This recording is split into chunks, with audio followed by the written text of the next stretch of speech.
വളാഞ്ചേരിയിലെ കാട്ടുപന്നി ശല്യത്തിന് ശാശ്വത പരിഹാരം കാണണമെന്നാവശ്യപ്പെട്ട് കേരള കർഷക സംഘം വളാഞ്ചേരി മുനിസിപ്പൽ കമ്മിറ്റിയുടെ നേതൃത്വത്തിൽ മാർച്ച് നടത്തി. മാർച്ച് സംസ്ഥാന കമ്മിറ്റി അംഗം നാരായണൻ ഉദ്ഘാടനം ചെയ്തു. കാട്ടുപന്നിക്ക് തീറ്റ കൊടുക്കാൻ വേണ്ടി എന്നുള്ള രീതിയിലേക്കാണ് ഇന്നത്തെ കർഷകരുടെയും കൃഷിക്കാരുടെയും അവസ്ഥ പോയിക്കൊണ്ടിരിക്കുന്നത്.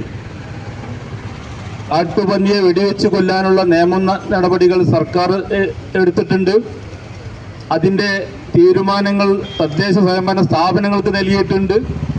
എന്നാൽ വളാഞ്ചേരിയെ സംബന്ധിച്ചിടത്തോളം കാട്ടുപന്നി ശല്യം അതിരൂക്ഷമായി കൊണ്ടിരിക്കുന്ന സാഹചര്യത്തിലും കൃഷിക്കാർ നിരന്തരം ആവശ്യപ്പെട്ട് ഞങ്ങളുടെ വിളകൾ നശിപ്പിച്ചുകൊണ്ടിരിക്കുന്ന ഈ വന്യമൃഗങ്ങളെ ഏത് തരത്തിലാണോ ഇല്ലായ്മ ചെയ്യേണ്ടത് അതിന് വേണ്ട നടപടി. വളാഞ്ചേരിയിലെ കാട്ടുപന്നി ശല്യത്തിന് ശാശ്വത പരിഹാരം വേണമെന്നാവശ്യപ്പെട്ട് മുനിസിപ്പൽ ഓഫീസിലേക്ക് മാർച്ച് നടത്തി. കേരള കർഷക സംഘം വളാഞ്ചേരി മുനിസിപ്പൽ കമ്മിറ്റിയുടെ ആഭിമുഖ്യത്തിലായിരുന്നു മാർച്ച്. കേരള കർഷക സംഘം സംസ്ഥാന കമ്മിറ്റി അംഗം കെ നാരായണൻ ഉദ്ഘാടനം ചെയ്തു. കെ സുകുമാരൻ സ്വാഗതം പറഞ്ഞ ചടങ്ങിൽ ഇ.പി. അച്യുതൻ അധ്യക്ഷത വഹിച്ചു. K Faisal Thangal, TP. Raghunath, TPM. Sainuddin, Kunhava Vavas, P. Haidar, KT. Sasikala എന്നിവർ പ്രസംഗിച്ചു. ടി.എം. രാജഗോപാലൻ നന്ദി പറഞ്ഞു.